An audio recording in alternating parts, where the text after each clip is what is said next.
The Ferrari SF25 was introduced as a revolutionary step forward in Formula One, boasting a 99% new design and featuring a radical pull rod suspension system on both the front and rear axles, a unique approach in the 2025 grid. Ferrari's goal was to optimize aerodynamic efficiency, improve airflow management, and enhance high-speed cornering stability. However, pre-season testing in Bahrain has cast doubt on whether these changes have delivered the expected improvements.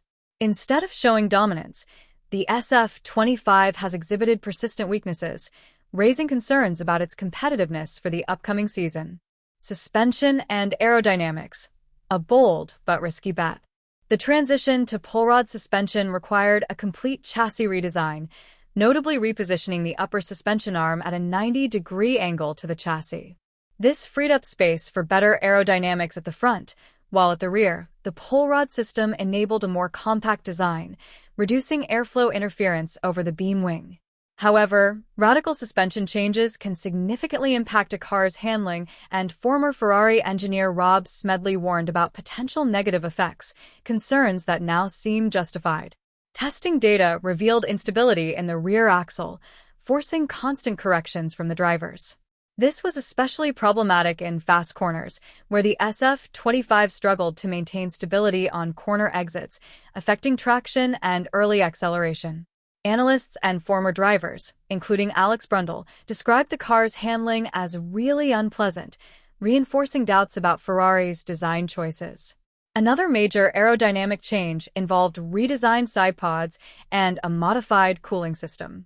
The SF25 features larger radiator inlets, a Red Bull-inspired overbite side pod wing, and a new rear spoiler lip, all intended to improve airflow management. Ferrari also removed the shark fin on the engine cover, likely to enhance aerodynamic efficiency at the rear. While the sculpting of the side pods is more aggressive than before, this extreme approach may be exacerbating the car's instability problems. On-track performance. More problems than solutions? During pre-season testing, Ferrari focused on evaluating its technical innovations against rivals Red Bull, McLaren, and Mercedes. However, on-track results were underwhelming. The SF25 suffered from rear-end instability, particularly in high-speed corners, understeer in mid-corner, making it harder to maintain an ideal racing line, traction issues on corner exit, slowing acceleration, and affecting lap times. Tire degradation, an issue Ferrari has struggled with in past seasons and still appears unresolved. Both Charles Leclerc and Lewis Hamilton found it difficult to find an optimal balance, with Hamilton notably struggling to control the car, an unusual sight given his experience. During race simulations, the SF25's inconsistent handling and lack of confidence-inspiring stability became evident. Ferrari's engineers tried adjusting the car's rigidity to improve turn-in response and exit stability, but this negatively impacted aerodynamics in medium and high-speed corners.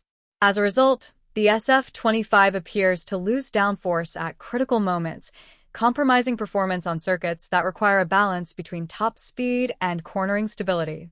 This puts Ferrari at a disadvantage compared to its closest rivals.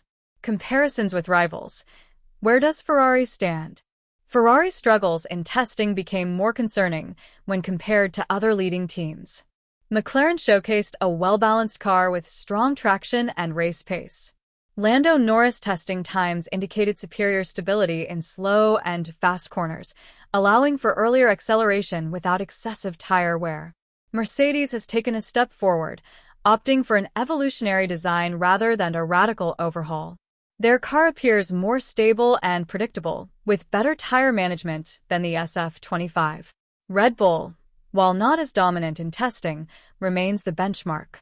The team focused on front-to-rear balance optimization, making fine adjustments to reduce understeer and enhance race consistency.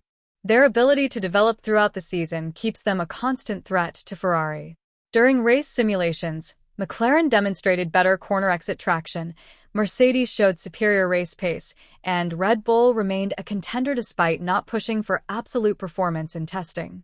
Ferrari's difficulty in finding the optimal ride height also affected aero balance, leading to performance inconsistencies across different track sectors.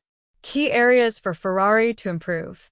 Ferrari must address several issues before the Melbourne Grand Prix, including rear instability, enhancing rear grip to reduce corrections needed by drivers, cornering balance, improving mid-corner stability and traction on exits, tire degradation, finding solutions to reduce excessive wear during long runs, aerodynamic efficiency, ensuring better aero balance in medium to high-speed corners, ride height optimization, adjusting the car's setup to prevent performance inconsistencies.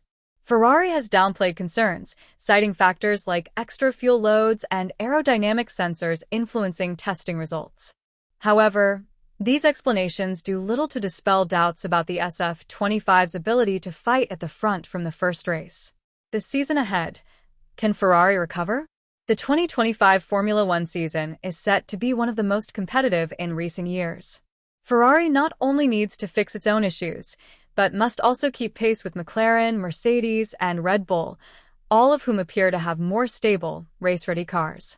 With performance margins razor-thin, any technical advantage or setup weakness can be the difference between winning and falling behind.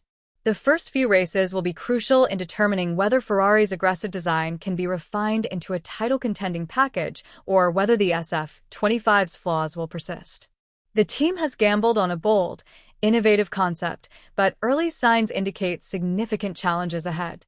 The SF25's success will depend on Ferrari's ability to rapidly analyze data, develop effective updates, and adapt to evolving competition. Leclerc and Hamilton. The human factor. Beyond the car's mechanical performance, the drivers themselves will play a key role. Charles Leclerc has been cautious in his assessments, acknowledging the need for further development. Lewis Hamilton, meanwhile, has struggled to adapt to the SF25's very different characteristics compared to his previous Mercedes cars.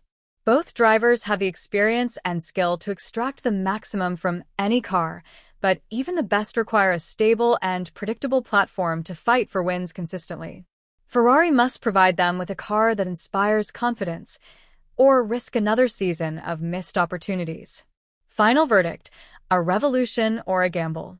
Ferrari has taken one of the biggest technical risks on the 2025 grid, opting for a near-total redesign in pursuit of performance gains before the 2026 regulation changes.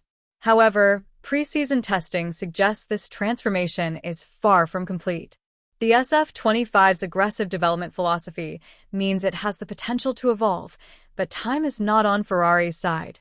If early weaknesses persist, the team risks falling behind in an already ultra-competitive field. The first race in Melbourne will be the true test. Can Ferrari quickly unlock the SF25's potential, or will its rivals maintain their advantage? The answer lies on the track, where every tenth of a second counts.